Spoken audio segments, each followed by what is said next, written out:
मानव इतिहास में इससे संगठित क्रूरतम और विभत्स नरसंहार नहीं हुआ।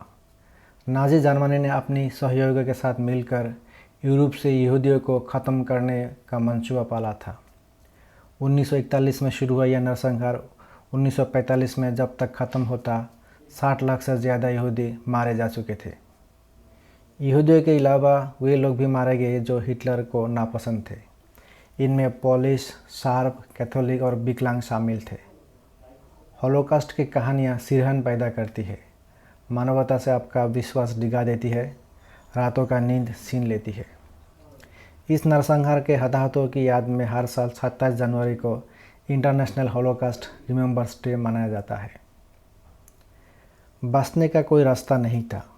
झुंड के झुंड यहूदियों को न सिर्फ बर्बर तरीके से मारा जा रहा था, जो भाग गए उन्हें ढूंढ ढूंढ कर मारा गया।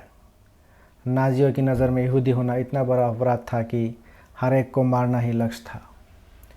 महिला हो, बूढ़ा हो, बच्चे हो, विकलांग हो या बेसहारा, सबको घूट घूट कर मारा गया, बिना किसी दया के, बिना माथे पर कोई शिकन लाए। 1945 में आते आते यूरोप के अधिकतर यहूदी मारे जा चुके थे। 2000 साल तक जो संस्कृति फली फूली वो लगभग ख़त्म हो चुकी थी। द हॉलोकॉस्ट में यहूदियों पर कैसा जुल्म हुआ, इसकी दास्तान बस कर निकल गई लोगों ने सुनाई। हर कोई इतना किस्मत वाले नहीं थे। उन्हीं अभागाओं में से एक थी एनी फ्रैंक, एक नौजवान लड़की जो अपने परिवार के साथ 2 साल तक नाजियों की गिरफ्त से भागती और बचती रही। एक गद्दार ने उनके बारे में जर्मन सैनिकों को खबर कर दी और पूरे परिवार को एक कंसंट्रेशन कैंप में डाल दिया गया। एनी फ्रैंक और उसका परिवार यही मार दिया गया, मगर उसकी डायरी बच गई नाज़ी जर्मनी की बर्बरता का लिखित दस्तावेज बनकर। जर्मनी समेत यूरोप में यहूदियों के नरसंहार के बड़े ही सुनियोजित ढंग से अंजाम दिया गया। 1933 में एडोल्फ हिटलर ने जर्मनी की सत्ता संभाली। इसी के साथ बनना शुरू हुआ कंसंट्रेशन कैंप, जहां यहूदियों को रखा जाना था। हिटलर मानता था कि यहूदी इंसानों से कमतर है।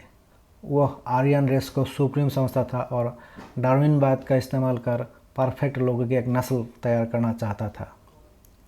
24 मार्च को इनेबलिंग एक्ट पास हुआ और हिटलर को कुछ भी करने की छूट मिल गई। उसकी सरकार ने यहूदियों को समाज से अलग करना शुरू किया। 1938 की शुरुआत में जर्मनी ने ऑस्ट्रिया पर कब्जा किया। इसके 8 महीने बाद यहूदी कारोबारियों को परेशान किया जाने लगा। उनकी फैक्ट्रियाँ बर्बाद कर दी गई, घरों में आग लगा दी गई। सितंबर 1939 में पोलैंड पर जर्मनी के हमले के साथ ही वर्ल्ड वॉर 2 का शुरुआत हुई। इसी के साथ यहूदियों को आइडेंटिफाई कर उन्हें अलग करने का काम शुरू हुआ। यूरोप में जब भी किसी शहर पर नाज़ी जर्मनी का कब्जा होता, वहाँ के सभी यहूदियों को एक इलाके में लाया जाता।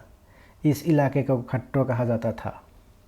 इसके चारों तरफ कटीले तार बंधे रहते थे और सिक्योरिटी रहती थी। यूरोप में जहाँ जहाँ जर्मनी ने कब्जा किया था, वहाँ हज़ारों कैंप और डिटेंशन साइट्स तैयार की गई। पकड़े गए यहूदियों को इन्हीं कैंपों में लाया जाता था। यहूदियों से कहा जाता कि उन्हें नई और बेहतर जगह ले जाया जा रहा है। नाज़ी इस पूरे प्लान को फाइनल सॉल्यूशन कहते थे। जनवरी 1942 के बर्लिन में नाज़ी अधिकारियों के बीच इस सॉल्यूशन पर विस्तार से चर्चा हुई। तब तक यहूदियों को सामूहिक रूप से मारने की कवायद शुरू हो चुकी थी। 1941 से 1945 के बीच मास शूटिंग में करीब 13 लाख यहूदियों को मारा गया। 1942 आते आते यहूदियों की सीलबंद ट्रेनों में पूरे यूरोप में डिपोर्ट किया जाने लगा।